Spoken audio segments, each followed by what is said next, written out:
तो दोस्तों इस वीडियो में हम लोग बात करेंगे पीएसयू बैंक बीज की। तो देखो एनालिसिस से पहले एक जरूरी सूचना आपको देता हूं मैं। आप लोगों में से बहुत लोग मुझे ग्रो विद निफ्टी चैनल पे ऑलरेडी मेरे एनालिसिस को देख रहे होंगे, तो इस चैनल को भी आप लोग सब्सक्राइब कर लेना।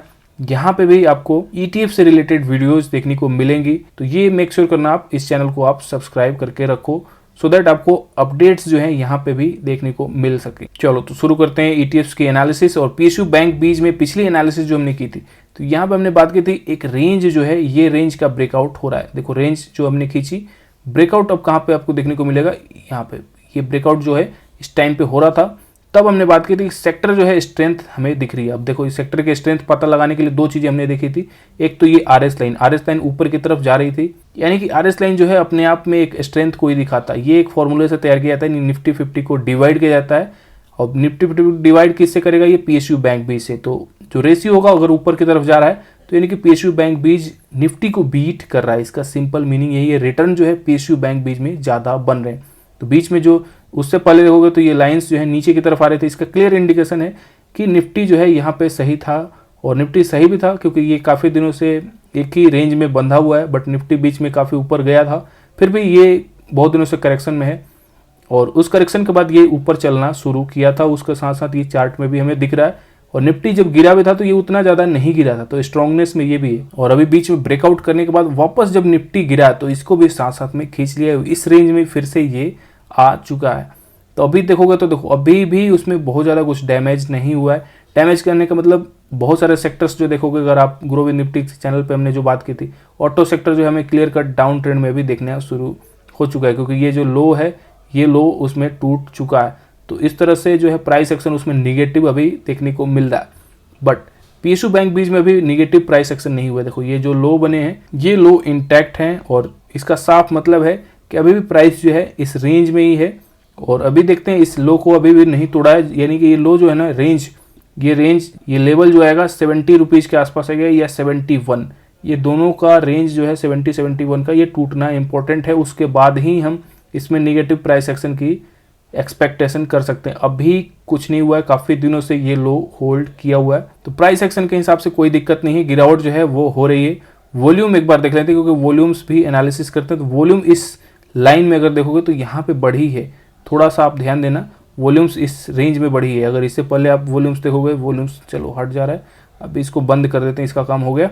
अब देखो वॉल्यूम्स जो है इस लाइन में थोड़ा सा कम हुआ है, लेकिन यहाँ पे आने के बाद सडन बढ़ा है, तो ये एक्यूमुलेशन को दिखा रहा है। वॉल्यूम्स अगर इस टाइम पे बढ़ रहे हैं, प्राइस ऊपर जा रहा है, तो ये एक नॉर्मल प्राइस एक्शन का काम यहाँ पे हो रहा है। वॉल्यूम्स देखोगे तो ये ऊपर की तरफ बढ़ा है, इसी रेंज में जो है प्राइस भी ऊपर गया हुआ है। प्राइस वॉल्यूम एनालिसिस बोलते हैं।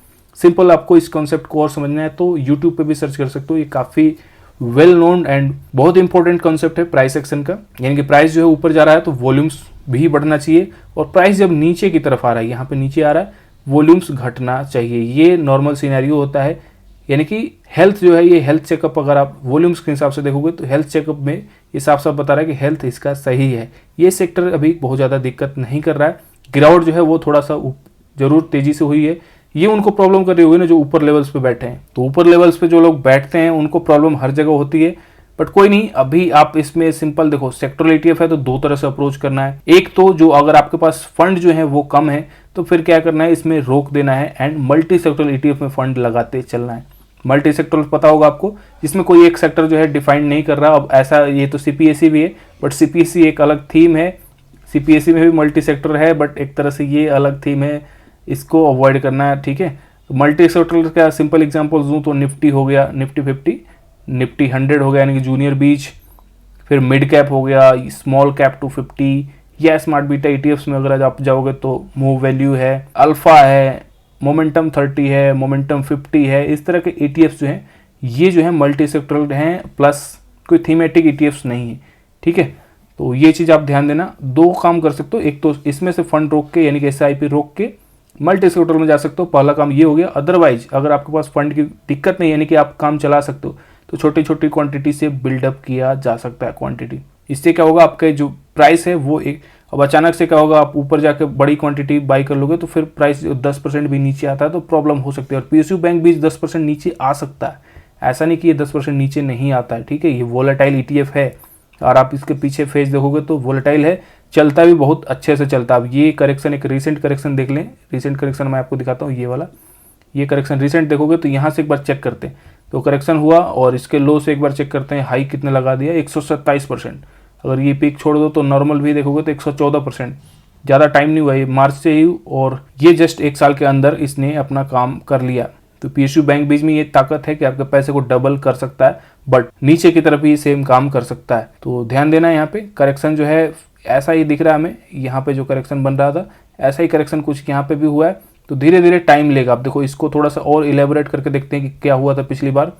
तो पिछली बार जब करेक्शन हुआ था, प्राइस जो है नीचे की तरफ आया, और जो मैं बोलता हूँ कि रेंज बनता है, ये रेंज बनना शुरू हुआ। देखो अचानक से नहीं भाग गया, ये ऊपर फिर से यहाँ पे लगेगा आपको कि ब्रेकआउट हुआ है। अगर आप इसको यहाँ पे रेक्टेंगल खींचोगे इस रेंज का, तो ब्रेकआउट आपको ये इस पॉइंट पे लग रहा होगा ब्रेकआउट हुआ, लेकिन ये फिर नीचे आया, फिर इसने छोटा सा एक रेंज बनाया, एंड फाइनली यहाँ से देखोगे तो ये ऊपर की तरफ गया।